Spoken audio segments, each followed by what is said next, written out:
Namaskar. The topic of discussion in this module is on the land use in northern India. You are all aware that India is a large and diverse country. Its geographical area includes regions with some of the world's highest rainfall zone to the level of very dry deserts, very vast coastline to mountainous alpine regions, and from the river deltas to the tropical islands, ranging from the rainforest of Kerala in the south to the alpine pastures of Ladakh hills in the north, from the deserts of Rajasthan in the west to the evergreen forests in the northeast. India has a very diverse range of landforms. Land is a valuable natural resource.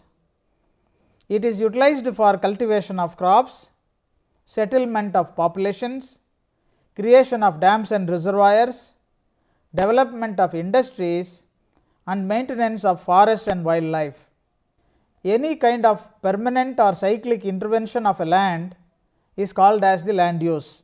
It is the surface utilization of a vacant land or a developed land for a clear purpose at a given time. The utility value and the type of land use depends on several factors. They are the geographic location, the physiographic condition, the availability of water resources, the fertility of soil, and the proximity to the other human activities. The land use distribution in India have been mapped by the National Atlas and Thematic Mapping Organization. For a better understanding, spatially the country is divided into several plates as maps. We shall try to learn them with reference to the following regions: land use of northern India, land use of central India, land use of western India, land use of eastern India, and land use of southern India. The land use patterns of the northern India are explained in this lesson. The aspects covered in this lesson are the general classification of land use of Srinagar plate, land use of Delhi plate, land use of Bareilly plate, and the land use of Himachal plate.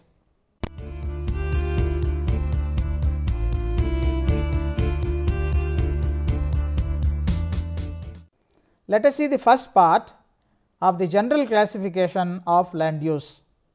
A large number of land use types and categories have been worked out so far by various researchers of different organizations. The classification of land into various uses and how these uses change over a period of time will help us to understand the capabilities of the landforms and also for planning the future utility of the land resources. In India, out of the total geographical area of 328.73 million hectares of land, land use statistics are available for roughly 305 million hectares of land, that is almost 93% of the total land area of this country. Land use is basically classified into the following major types: agricultural lands, forests, non-agricultural lands, grazing lands, and unproductive lands.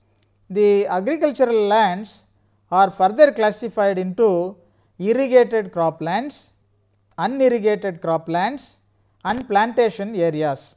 Forests are central to all human activities. Forests provide a diverse range of products and resources to the human beings. Forests are the homes for wildlife. The forest areas are classified into reserved forests, protected forests, and unclassed forests. The term forest here means a reserved forest, protected forest, unclassed forest, and village forest, and also these areas include some wastelands or rangelands. Forest lands are notified by the government to develop, protect, and conserve both the forest and also the wildlife. The recorded forest area is the geographic area recorded as forest in the government records.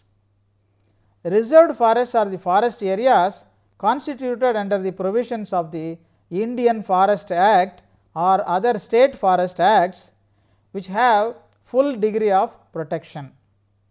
In reserved forests, all activities are prohibited unless permitted.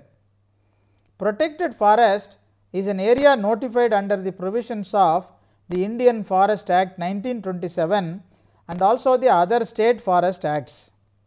They have limited degree of protection. In protected forests, all activities are permitted unless prohibited. These areas include the national parks and also the wildlife sanctuaries. The unclassed forest areas are lands that are not classified either as reserved or as protected forests, but they are with the government. The non-agricultural lands are further classified into urban settlements, mining areas and rural settlements. The areas of unproductive lands are further classified into the following categories of land use. They are sandy zones, rocky zones, saline zones, badlands and snow fields. Based on these types of land use categories, India has been classified into different zones and then they have been analyzed.